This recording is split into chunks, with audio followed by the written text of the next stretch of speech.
Hi friends, welcome to Abbas kitchen. சஹர் நேரத்தில் செய்யக்கூடிய சிம்பிளான ஒரு கிரேவி பார்க்கலாம். அதுக்கு 2 துண்டு பட்டை எடுத்திருக்கேன், 3 கிராம்பு எடுத்திருக்கேன், 1/2 டீஸ்பூன் அளவுக்கு சோம்பு சேர்த்துக்கலாம்,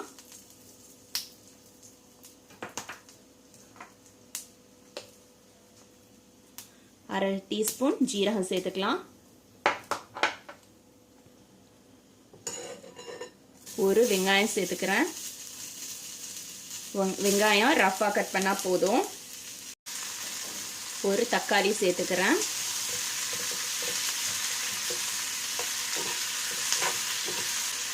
வெங்காயம் தக்காளி வதங்குற அளவுக்கு உப்பு சேர்த்துக்கலாம். வதக்குனதை ஒரு மிக்சி ஜாரில் சேர்த்துக்கலாம். மிக்சி ஜாரில் சேர்த்துட்டு நைஸாக அரைச்சிட்டு வந்துடுறேன்.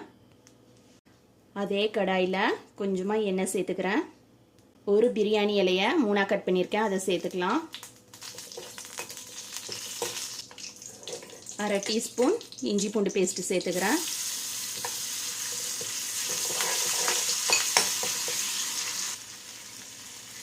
அரைச்சி வச்சிருக்க நம்ம அந்த வெங்காய தக்காளி பேஸ்ட்டை சேர்த்துக்கலாம்.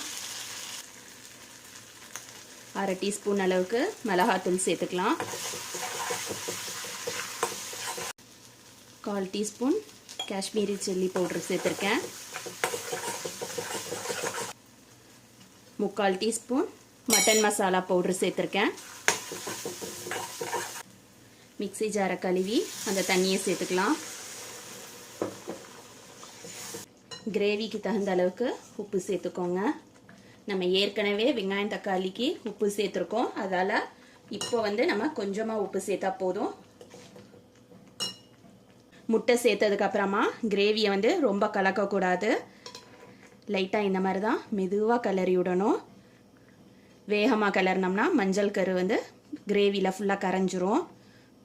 இந்த மாதிரி சேர்த்துட்டு ஒரு கொதி வந்தால் போதும். கிரேவி கொதிச்சுட்டு இருக்க ஸ்டேஜில் நான் தேங்காவும் கசகசாவும் அரைச்சி வச்சுருக்கேன், அதை சேர்த்துக்கிறேன். 4 டேபிள் ஸ்பூன் தேங்காய்க்கு 1/2 டேபிள் ஸ்பூன் அளவுக்கு கசகசா சேர்த்து நல்லா மையா அரைச்சிட்டு சேர்த்துக்கோங்க. நம்மளோட கிரேவி ரெடி ஆயிடுச்சு. ஃபைனலாக மல்லித்தலை தூவிக்கலாம். இந்த கிரேவி சப்பாத்தி கூட, நான் கூட, பரோட்டா இது எல்லாத்துக்குமே சூப்பராக இருக்கும். அதுலேயும் சஹர் நேரத்தில் நம்மளுக்கு அவசரமாக வீட்டில் இருக்க பொருளை வச்சே செய்கிறதுக்கு சிம்பிளாக இருக்குன கிரேவி, அதே நேரத்தில் டேஸ்டான கிரேவியாக இருக்கும். கண்டிப்பாக நீங்களும் உங்கள் வீட்டில் ட்ரை பண்ணி பாருங்கள். தேங்க்ஸ் ஃபார் வாட்சிங்.